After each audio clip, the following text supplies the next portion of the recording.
DJI keeps launching gear that Americans can't buy, the patent war with Insta360 just moved continents, and someone caught a sneak peek on the Insta360 CEO's laptop. So let's jump in. I'm Joseph Blake, professional photographer, videographer, and a full-time subscriber to lens announcements that I cannot afford. Now, DJI and Insta360 are not backing off, they're just gonna fight on different ground now. After both companies dropped their US patent lawsuits, they quickly reopened the fight in China. And according to Drone DJ, DJI is now suing over Insta360's Luna series, while Insta360 has filed 6 separate patents as counterclaims of its own. That all follows the clash that started after Insta360 introduced the Luna gimbal camera line earlier this year. DJI first went after Luna in the US, arguing that it stepped on patents tied to the Osmo Pocket family. That should not come as a shock to anybody. Insta360 answered with its own claims, and then both sides voluntarily dismissed the US side of their cases. At that point, it looked possible that the companies had reached some kind of settlement or some handshake deal. Instead, the dispute simply moved to a new set of courts and has continued. Insta360 is now accusing DJI products, including the panoramic camera and handheld gimbals, of infringing on its patents tied to panoramic shooting and editing, bullet time capture, thermal management, camera expansion. Now, those cover core capabilities that sit right in the middle of the creator camera market that both companies are chasing. Insta360 is also asking China's intellectual property authority, the CNIPA, to invalidate several DJI patents that are central to its dispute, and at the same time, DJI has filed its own infringement cases against Luna products in multiple Chinese courts. One of the biggest cases is in Shenzhen, and that hearing is scheduled for August 3rd. DJI claims that the issue here is focused on core stabilized camera technology. The company says that Luna infringes its patents related to handheld gimbals, camera control methods, detachable control devices, and stabilization systems. Those are foundational ideas in compact standardized cameras. So a ruling in DJI's favor could reach well beyond just the standard product launches that we've seen. The two have clashed before. Earlier this year, DJI sued in China over drone-related patents after Insta launched the panoramic drone. Now, what started around drones and gimbal cameras now looks like a much broader intellectual property fight across most product categories. Now, outside the courtroom, Insta is also trying to draw a line around how it wants to compete. Founder and chairman Lu Jingkang said that during the company's annual shareholder meeting that smart imaging is not rational right now, and that he criticized the price competition happening across the category. His position is that price cuts do not create durable advantages in consumer products, especially when companies still need to keep spending on research and development. It sounds like he wants price hikes. Insta360 also says that it wants to push on product and innovation. He pointed to deeper R&D investment, more advanced AI imaging tools, and several new product categories that are still planned for this year. And he specifically mentioned more gimbal cameras, wireless microphones, and another drone. He also described a bigger long-term plan that goes well beyond hardware alone, with software, AI algorithms, cloud storage, and subscription services, all part of the business that the company wants to build. This sounds like a very closed ecosystem. The broader strategy sounds familiar because DJI has also expanded well beyond drones, and it now competes across action cameras, mics, handheld gimbals, and even portable power. So this legal fight reaches across several product families at once, and it reflects how directly these two companies now overlap when it comes to creator gear. Now, what happens next is going to depend on evidence, court rulings, and whether either side can knock out the other's patents before those cases move deeper into trial. But for now, this is shaping up to be one of the biggest patent fights in the imaging business, not just drones, and it's only getting wider. Now, real quick, if you want to see my work outside the studio, that's real shoots, real light, I share that work on my Instagram. I also post behind the scenes, finished shots, and editing examples. It's a current look at what I'm shooting and how I'm working day to day as a professional photographer. I'll put a link up here in the description and in the pinned comment below. So here's a frustrating part for US FPV pilots. DJI has a new air unit, and a lot of you still can't buy it through normal channels if you're in the United States. DJI added 04 wide air to its lineup, and according to Drone XL, the big change here is a much wider 159-degree field of view, while the sensor, recording limits, and transmission systems stay the same as the standard while back. In practical use, this is about getting a more immersive FPV look without stepping all the way up to the Pro model. The new unit keeps the same half-inch sensor as the standard 04 Air. It records 4K video at 60 frames per second, and it uses DJI's 04 standard transmission system for 1080p live video at up to 100 frames per second with H.265 encoding. DJI says the maximum transmission range for this unit is going to be 10K, or about 6.5 miles.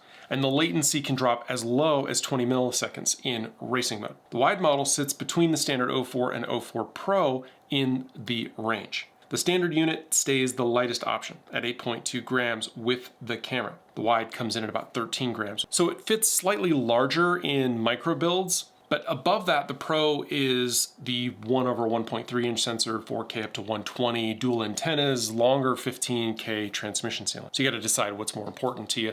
This adds just a little bit of weight for a whole lot more view. But there's a catch here, and that is that you only get that field of view in specific conditions. Only when you're recording in a 4:3 aspect ratio with the camera set to wide and with the electronic stabilization turned off. So if you want the absolute widest framing, you give up in-camera stabilization to get it. But honestly, that makes sense. You need to use the whole frame to get the full width, and electronic image stabilization can do quite a bit to crop into those sensors, so you lose more of that wider field of view. But the wider look answers a complaint that pilots had with the original 04 Air unit. A lot of builders wanted a broader perspective than the standard lens delivered, and the aftermarket options had already started filling in that gap. But the new model is DJI's answer to that demand without having to give up the potential sales to other companies. But the bigger story for a lot of the viewers is availability. DJI's support documentation says that the 04 Wide Air is not sold in the United States, and after sales service is not available there either.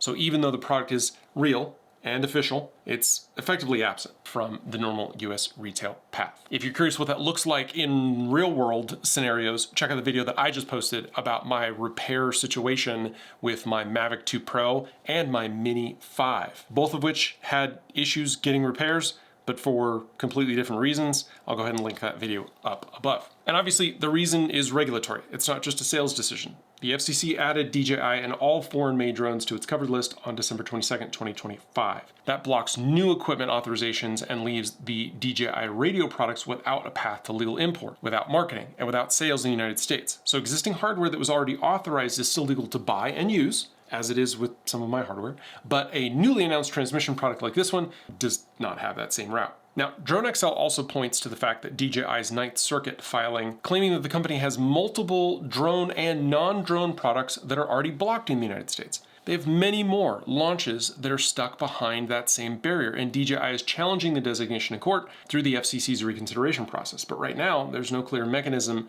for a new Chinese-made FPV transmission unit to move through the system. This is just for units. You can even see the gap on DJI's own support pages. The standard 04 Air unit and the 04 Air Pro show up with certified US specifications. The 04 Wide does not appear. So the 04 Wide looks like a smart addition for FPV builders who want a broader view without full size and cost of the Pro. But for American buyers, availability is the real sticking point, because right now there's no clear path for this unit to reach normal US retail. So sticking with DJI, but moving to another market segment, DJI has just pushed a premium audio feature into a much smaller microphone. And for a lot of creators like myself, this might be the upgrade that we've been waiting for. The new Mic Mini 2S now records internally. And according to DroneXL, that's going to give this tiny transmitter 14.5 gigabytes of built-in storage, 32-bit float recording internally, and support for up to 4 transmitters paired to 1 receiver. In practical use, internal recording turns the mic into a backup system. If the wireless link drops, if the transmitter can keep a local clean file, you could be saved. This is a feature that people usually appreciate after the first time having a microphone die on them or lose connection. Now, DJI says that the built-in storage can hold up to 28 hours of continuous loop recording at the default 24-bit setting. The 32-bit float option gives users much more room to recover loud peaks and quiet speech posed without the same clipping risk that you get from more limited recording formats. If you're not familiar, the difference between 24-bit and 32-bit is basically like dynamic range on your sensor. You're less likely to blow out your highlights, you're less likely to crush your shadows. So for solo creators and small crews, that changes how much attention you actually have to give your input levels during shooting. Now, I always recommend that you set your levels properly, but I was just in a recent situation where I thought I had set my levels perfectly fine, and when I got back to listen to it, it's a little peaky. and I wish I had had 32-bit float. Now the Mic Mini 2S also expands the system beyond the usual two-person setup. It can now pair up to 4 transmitters similar to the Mic 3 with 1 receiver, and it can output mono, stereo, and quad track audio. That means separate channels for multiple speakers instead of forcing everyone onto one mixed track from the start. Battery life is aimed at a long shooting day. DJI claims that the transmitter runs about 11 hours on a charge, and the receiver can run 10 hours. With the charging case, total runtime stretches to 40 hours. So you get 4 recharges, it sounds like, in that case. The transmitter weighs 12 grams, so it stays extremely light on the collar or the shirt, and DJI says that the file transfers can run at 34 megabytes per second when you pull the recordings off the case. The mic includes 2 levels of noise reduction, a weak mode intended for indoor reflections and low background hum, and a stronger mode meant for tough outdoor conditions like wind and traffic. Because the system pairs directly over Bluetooth with phones and also integrates with DJI cameras, including the Osmo Pocket 4 and the Action 6, the company is clearly aiming at people who already live inside the DJI ecosystem. Now, for now, this is another China first launch. DJI released the Mic Mini 2S in China on July 2nd. The full charging case kit is priced at about 1,200 won, which is about $165. The 1 transmitter, 1 receiver package is about $88, and a transmitter by itself is about $56. DJI has not announced official US pricing or US official release date, and that leaves American buyers in a familiar spot. The product exists, it's shipping, and the feature set is clear, but the official timeline outside of China is still open. Now, this is a very typical DJI move right now. The company keeps pushing higher end features down into smaller and cheaper products, and that's good news for creators. The harder part is figuring out when those products actually become easy to buy where you live. But speaking of buying gear, I get a lot of questions about gear and what to buy, so I keep a full list down in the description. It covers the cameras, the lenses, the audio, and the accessories that I actually use. It's not just a wish list. I also have gear lists for folks who are looking to get started in photography. Now, full disclosure, those are affiliate links, meaning that the channel does earn a small commission, but at no extra cost to you. So if you're curious about what I'm shooting with, you want to dig into my setup, or you're looking for gear to get started, that's the easiest place to find everything in one spot. Now, one more before we go. This one is less official and a lot more interesting. We got public video that's shown a few clues about what Insta360 might be working on next. According to Photo Rumors, a screenshot from a publicly available Chinese social media video appears to show file names on the Insta360 CEO's laptop, including references to a Luna Ultra firmware, an X6 project, folders labeled Z0 and Z03. The first visible clue is the Luna Ultra firmware, which suggests continued development around the Luna line.